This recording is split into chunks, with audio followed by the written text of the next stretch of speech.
Hi folks, I'm Dr. Ed Beyer. Today we're discussing all the many reasons that thyroid function can be low or hypothyroidism.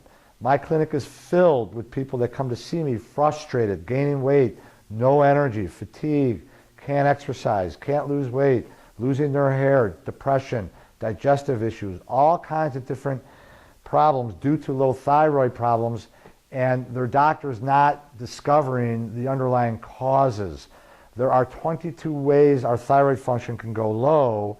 Traditional medicine, your endocrinologist only looks at one of them. It's an important one, but there are 21 other ways. So that may frustrate people, or it may make them be hopeful when they hear that. It should give people hope because these can be easily corrected in most instances. The typical thyroid patient that comes to see me in my clinic has like 3 to 4 to 5 different ways that their thyroid is not going working right, and until we discover through proper testing all the different reasons, they never get better. But once we do, we can correct them pretty easily. Number 12 is elevated cortisol. Now, cortisol is a stress hormone that is very much needed in the body when we're in a stress response, and it's also needed for other reasons, which I'm not going to get into today. But there's a lot of folks out there that suffer with elevated cortisol or elevated stress hormones for various reasons.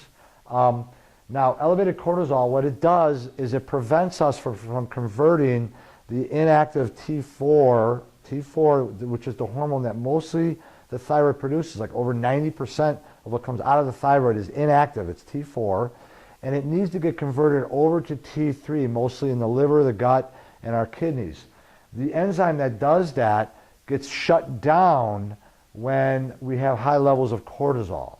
So cortisol prevents this conversion.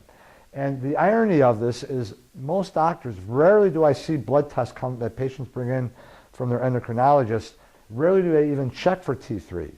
And that's the active form of the hormone. They're just assuming they're giving their patient Thyroid or levothyroxine, which is T4, and they're assuming that T4 is getting converted over to T3, but many folks, it's not happening because of all the different reasons, and high cortisol is one of them. We always check for T3, both total and free.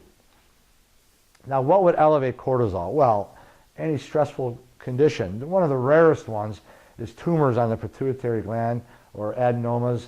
That would cause excessive cortisol. That's a disease known as Cushing's disease. I've only seen this a couple times in my clinic in 30 years. But taking corticosteroids, prednisone being the most common one, that will increase cortisol levels and shut down T4 to T3 conversion. Folks, people that are on corticosteroids have low thyroid. It's one of the reasons why they gain weight. It also messes with another hormone called aldosterone, so they get bloating and mineral imbalances in the body. Anemias, which means low oxygen, low red blood cells, stresses the adrenal glands, causing them to produce more high cortisol.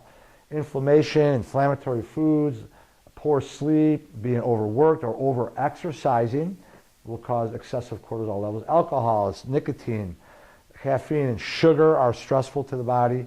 Chronic infections, estrogen dominance, like the birth control pill, will also elevate cortisol levels. Nutritional deficiencies, poor blood sugar, and chronic emotional stress. These are all reasons for poor cortisol levels. So cortisol is a very important hormone when it comes to managing the thyroid.